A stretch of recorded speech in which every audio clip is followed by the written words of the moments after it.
Today, we're going to show you how to get that halo glow. Smashbox has created such an incredible product, and it's called Halo. Now, what I want you to remember about the halo glow look is simplicity. It's about giving you something very wearable, something quick, something in trend, and something beautiful. Now, what I'm going to do is I'm going to show you the steps to creating the perfect canvas first, and then I'm going to show you how to create the halo glow. So there is never ever a time that I ever start an application without Photo Finish Primer. Now, Photo Finish Primer fills in lines and pores. It creates a perfect surface. So one pump, you're going to start in the center of the face, blend out to where it virtually disappears into your skin, but dramatically changes lines and pores, so you don't see your lines, so you don't see pores anymore, and it creates more of a mattifying effect. The next step is going to be Photo Op, which is one of my favorite products. This is an illuminating under eye brightener. The great thing about this product is it has a peach base, so it's light reflective. So it's going to counteract any blue under the eye. It has a beautiful brush tip applicator. You're going to start in the inner corner of the eye, create a C-section, go to the outer corner of the eye, take a nice full dense loose shadow brush instead of your traditional synthetic concealer brush, because this is going to give you more of an airbrushed appearance. Use the excess on the brush, on the bridge of the nose, around the brows, anywhere you want to kind of create a little bit of a highlight. Now the next step is our high definition concealer, and again I'm going to use a loose, dense, fluffy brush because we're going for the glow, so we want an airbrushed appearance. So I'm going to pick up very little product because this is a very condensed concealer. Same application as Photo Op. Go right down the depth of the eye, blend up into the lash line, and then blend in. The reason that we do this is because we want to move against texture in the skin. So we create kind of a lifted effect, so we move product out of pores. So if you see, the amazing thing about using a loose, dense shadow brush is you can take that excess concealer, fuzz it through the T-zone. Now we need coverage underneath the eyes. We also need coverage around the nose, and we need coverage on the chin. Now Halo, it could be its own planet right now, and it's such an advanced product. It's a perfecting, hydrating powder. So you just want to shave from 1 to 12, and that's your perfect application of product. This is a powder foundation, I want to remind you. So it's going to deliver that glow, but it's going to give you that coverage that you're looking for from a liquid or a traditional powder foundation. Now I'm using a full powder brush, and what I want you to watch, the technique that I do here is I'm going to look for coverage in the T-zone. So I'm going to take the powder brush and basically roll it into the skin to give her that beautiful, beautiful coverage, neutralize any redness, set down concealer. If you sit and roll it into your skin, what you're doing is you're locking in a concealer product so it's not going to move throughout the day.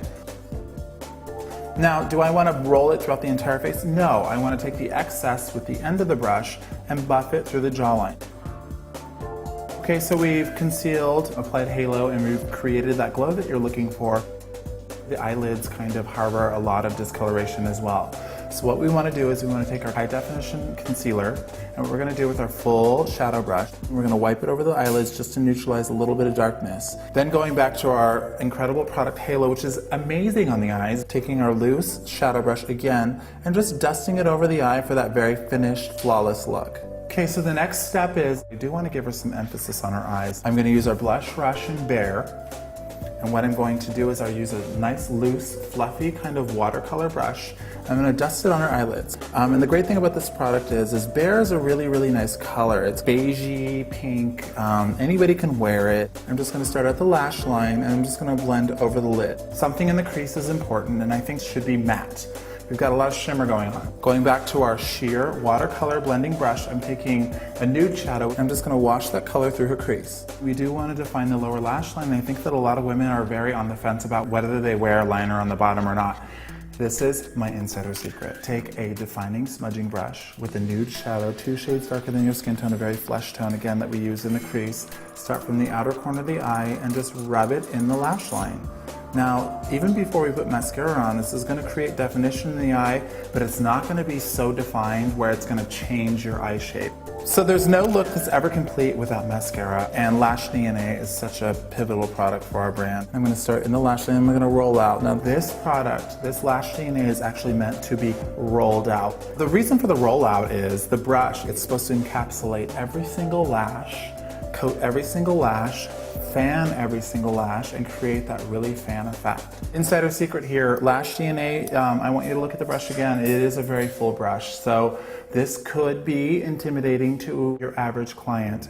What I want to show you is you can take your flatliner brush, your brush that's used for eyeliner, coat up the product, start in the base of the lash, and create kind of a nice full lash at the base of the lash instead of dragging it down to the end. We're speaking to a monochromatic look. A monochromatic, again, meaning match eyes, cheeks, and lips. Now we did do the blush and bare on her eyes. Now I want to do the blush and bare on her cheeks. I'm using a very full, dense bronzer blush brush. Now the trick is to create a more youthful effect is to start from the back and move forward. One of the key steps, going back to our powder foundation having a glowy radiance to it, is there are certain areas of the face that we want more highlighted and radiant than others. And the product to use is called Soft Lights. The color I'm using is Shimmer. I'm using a fan brush, and what I'm going to do is hit her at the high plane of her cheekbone. If you can see, my technique is I'm moving diagonal. What I'm doing is I'm lifting her eye, I'm creating a very strong highlight along her cheekbone, and I'm going to flip my brush around her brow. Now I'm going to use our lip pencil in Light, which is a beautiful color for creating a very nude soft lip. What I like to do is I like to just fuzz it over the entire lip and just create a kind of nude, kind of fleshy effect. And I'm taking Charming, which is a beautiful, beautiful flesh tone that has a nice light shimmer. So it's a beigey pink color, which basically matches the bare that I used on her cheeks and the bare that I used on her eyes. Charming is that beautiful beigey pink color, and I'm just going to tap it over her lip, because what we're going to do is we're going to use a gloss, one of my favorite glosses called Illume. Lightly touch her lips and give her that touch of shine just to coordinate with the eyes, lips, and cheeks. So she has that beautiful monochromatic beigey pink look that anybody can wear, anywhere, anytime, and just looks stunning.